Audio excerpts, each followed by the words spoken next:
What would you do if the most dangerous man in Montreal picked up the phone, and you were the stranger crouching in the snow, holding his unconscious son in your arms? Celia Marsh had worked the overnight shift at St. Edmund's General for 3 years, and she had seen enough to know that the city had two faces, the one it wore under daylight: coffee shops, school children, the familiar grind of the 24 bus running late, and the one it saved for after midnight, when the streets emptied out and the cold settled in like it had always lived there. She was walking home from a double shift that Tuesday in February. The hospital had offered her a cab voucher. She'd turned it down because $12 was $12, and the walk was only 20 minutes if she cut through Parc Jarry. She had done it 100 times. She almost missed him.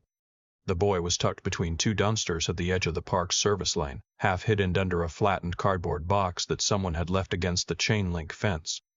She noticed the sneaker first, a small red sneaker, maybe a size 2, sticking out past the cardboard edge, the kind of detail you'd walk right past if you weren't already exhausted enough to be walking slowly. Celia stopped. She crouched down and pulled the cardboard back, and her nurse's brain started cataloging before her emotions could catch up. Male. Young, maybe 6, 7 years old. Pale. Breathing, but shallow. No visible trauma. Lips slightly blue from the cold. Dressed in a wool coat that was too nice for anyone who belonged in this alley. Hey. She pressed 2 fingers to the side of his neck, pulse steady. Hey, sweetheart, can you hear me? Nothing. She pulled off her scarf and wrapped it around him, then reached into her bag for her phone to call 911. That's when she felt it. A slim silver phone in the breast pocket of his coat. It was still lit up.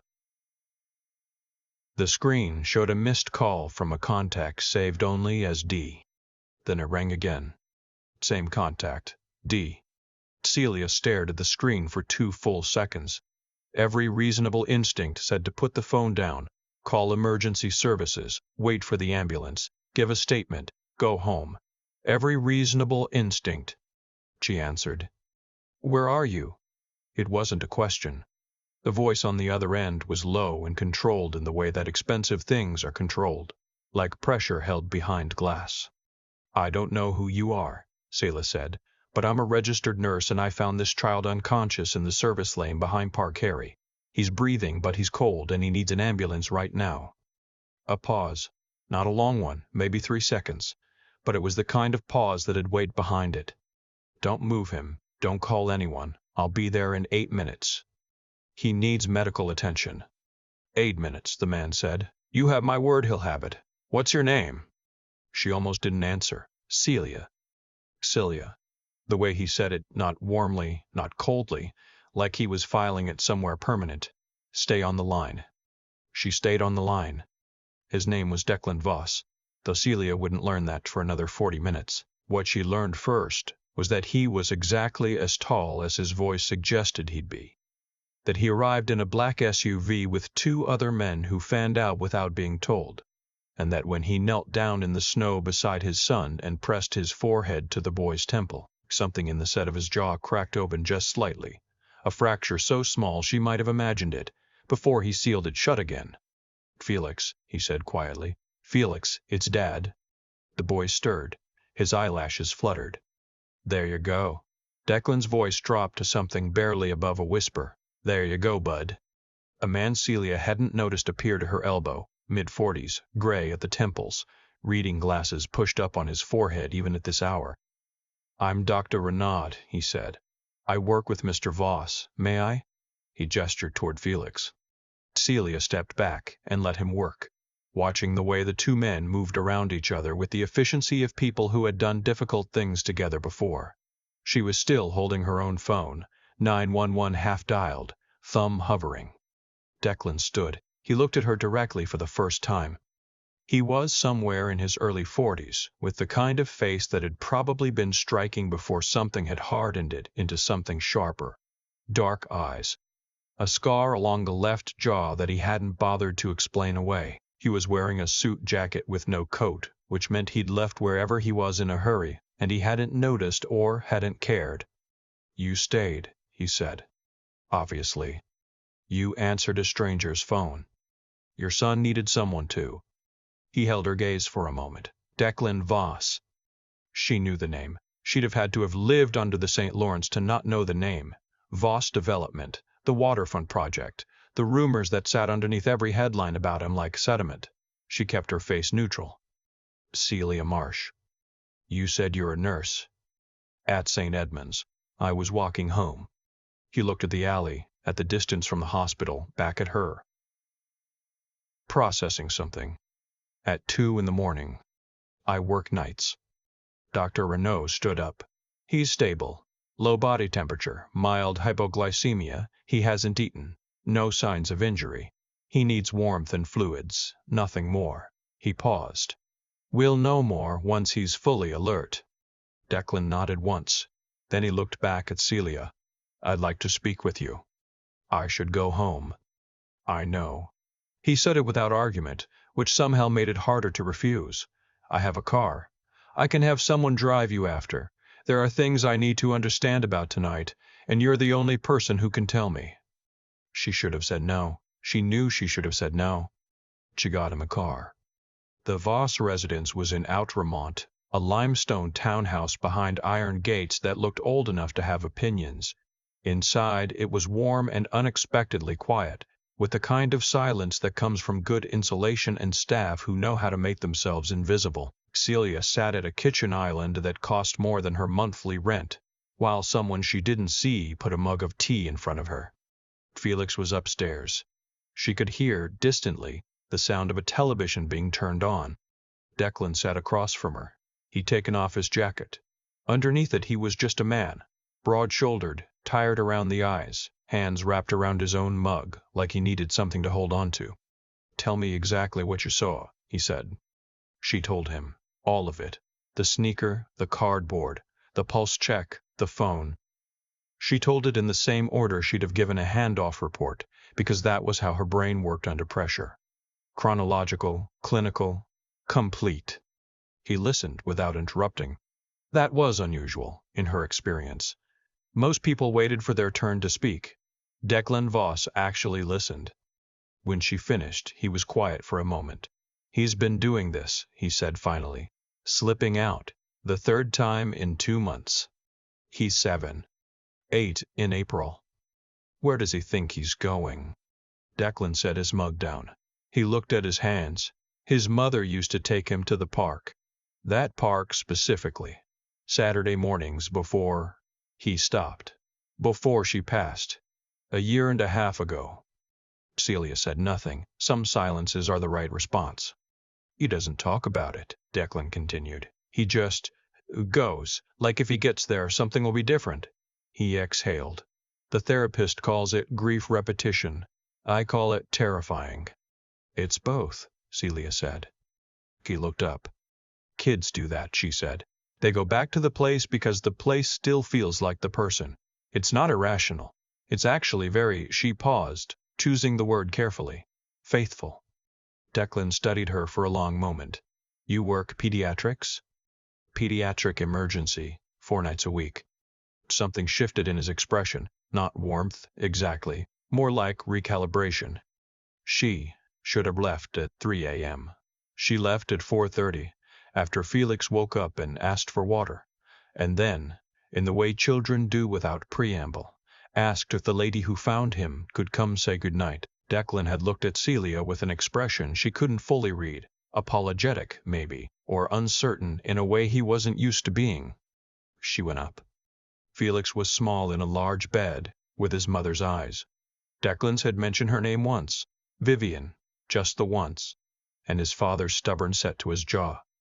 He looked at Celia with the frank assessment of a child who has learned to read adults quickly. Dad says you're a nurse, he said. I am. Did you check my heartbeat? I checked your pulse. In your neck, it was strong. He seemed to find this satisfying. My mom was a nurse, he said, before she got sick. Celia kept her expression steady. She sounds like she was someone worth knowing. Felix considered this. She used to say that the best thing you could do for a stranger was notice them. He pulled his blanket up. She noticed everybody. Celia walked out of that room and stood in the hallway for a moment with her eyes closed. Declan was at the end of the hall. He had heard. She could tell by the way he was looking at the floor. "I'm sorry," he said quietly. "He doesn't usually." "Don't apologize. She meant it. He's wonderful." Declan walked her down. At the front door, he handed her an envelope. She looked at it. "I don't want your money," she said. "It's not money. It's my number, and the number for Dr. Renaud, and the address of a car service with a standing account. It's for the next time you're walking home from a double shift at 2 in the morning and you'd rather not." She almost handed it back. Then she didn't. The next 2 weeks were ordinary. She worked her shifts, she took the bus, she did not think about Declan Voss more than a reasonable person would think about an extraordinary evening. Then her supervisor called her into his office. Her hours had been reviewed, he said. Effective the following week, she'd be shifted from the pediatric emergency unit to a general floor rotation. It was a resource decision, nothing personal. He was sure she understood. Celia understood perfectly. She had turned down her supervisor's dinner invitation twice in the past month. She had also filed an internal complaint about a scheduling discrepancy that happened to implicate his department's overtime records. "This is retaliation," she said. "It's restructuring," he said. She walked out of his office, sat down in the staff bathroom, and stared at the envelope she'd been carrying in her bag for 2 weeks. She took out the card with Declan's number. She put it back. She took it out again. She did not call him. That wasn't what the card was for. She was not that person. She called the hospital's HR line instead and began the formal complaint process. She was calm. She was thorough. She gave dates and times and the name of a colleague who had witnessed the dinner invitation. She did everything right. She went home and cried for about 20 minutes, then made pasta and went to bed. At 11 the next morning, her phone rang. Unknown number. "Did someone reassign you to a general floor?" Declan said. She sat up. "How do you know that?" "Someone on your floor called in a tip to a journalist I know, and that journalist called me because they know I know you." "You don't know me," she said. "I know that you turned down money and that you told me not to apologize for my son telling the truth." A pause. "That's more than I know about most people." She was quiet. "I'm not going to interfere," he said. I'm not offering to fix it for you. I know you wouldn't want that. I'm calling because I thought you should know it's already moving, independently of anything I do." "What does that mean?"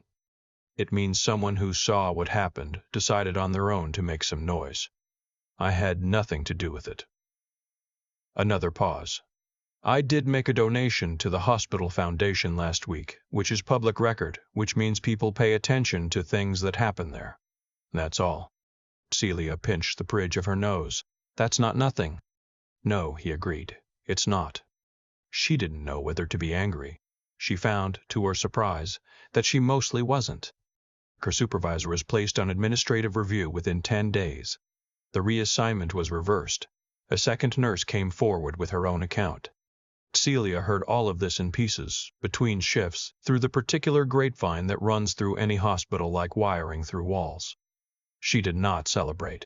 She went back to work. She checked on a 4-year-old with a broken wrist and a 7-year-old with croup and a newborn whose parents had driven 6 hours because the nearest NICU was full. She did the job. Declan texted on a Thursday. "Just Felix wants to know if you like pancakes." She stared at the message for a long time. She texted back, "Who doesn't like pancakes?" Saturday morning, she found herself sitting at a kitchen island in Outremont again, but this time Felix was across from her, extremely serious about the matter of blueberry versus chocolate chip, and Declan was at the stove with his sleeves rolled up looking like a person instead of a headline. "Both," Felix declared. "Both is the answer. You should never have to choose." "Hard to argue with that," Celia said. Declan set a plate in front of her. Their eyes met briefly over Felix's head. Something passing between them that neither of them had a name for yet, but that felt, she thought, like the beginning of one. Felix was already reaching for the syrup. "Dad puts too much," he told her confidentially. "You have to watch him." "I'll watch him," Celia said. Declan sat down across from her and did not try to hide the fact that he was almost smiling. He was the first time she'd seen that. It changed his face entirely, took years off it, made the scar on his jaw look like less of a warning and more of a story. There was still so much she didn't know about him. The shape of his business. the edges of his world. The things that had made him into someone whose name alone could change the temperature of a room. She wasn't naive. She'd read enough and worked enough nights in enough emergency rooms to know that complicated men came with complicated costs. But Felix was pouring way too much syrup, and Declan was watching her instead of stopping him, and outside the kitchen window, the Montreal winter was doing what it always did in March, threatening, grudgingly, to become something else. She reached over and took the syrup from Felix before he could finish drowning his pancakes. "Told you," Felix said to his father. "You did," Declan agreed. He was looking at Celia when he said it. She put the syrup down in the middle of the table, where both of them could reach it, and picked up her fork. "I keep thinking about that red sneaker. Not the townhouse in Outremont, not the moment Declan Voss said his son's name in the snow. Just that one small sneaker sticking out past a piece of cardboard at 2 in the morning. The thing is, Celia almost didn't see it. She was exhausted. She had every reason to keep walking, and if she had, Felix would have spent the night in the cold alone, and none of what came after would have existed. That's the part that stays with me, not the dramatic pieces, the almost. There's something I've noticed about people who do the right thing consistently, and I don't mean in a grand, public way. I mean quietly, in alleys when no one is watching and they're tired and it would cost them nothing to look away. They don't seem to think of it as a choice. Celia didn't crouch down beside that boy because she was calculating the outcome. She crouched down because she was the kind of person who crouches down. That character, the kind that acts before it reasons, doesn't come from nowhere. It's built, slowly, out of smaller decisions made in smaller moments that nobody ever writes about. And then, there's what she did when her supervisor retaliated. She didn't call Declan. She didn't use the connection she'd accidentally made with one of the most powerful men in the city. She filed the complaint herself, gave names and dates and did it properly, and then she went home and made pasta. That's not naivety. That's a kind of intelligence that knows the difference between what you can accept help with and what you need to own yourself. There's wisdom in that, in knowing which battles matter enough to fight with your own hands, even when a shortcut is sitting right there in your bag. What I find myself returning to as Felix, 8 years old, slipping out of a guarded house 3 times in 2 months to find his way back to the park where his mother used to take him. Grief doesn't follow logic, and he wasn't trying to be rational. He was trying to be faithful to something he couldn't put into words yet. And somehow, in the middle of his own loss, he said the thing that cracked the whole story open. The best thing you could do for a stranger was notice them.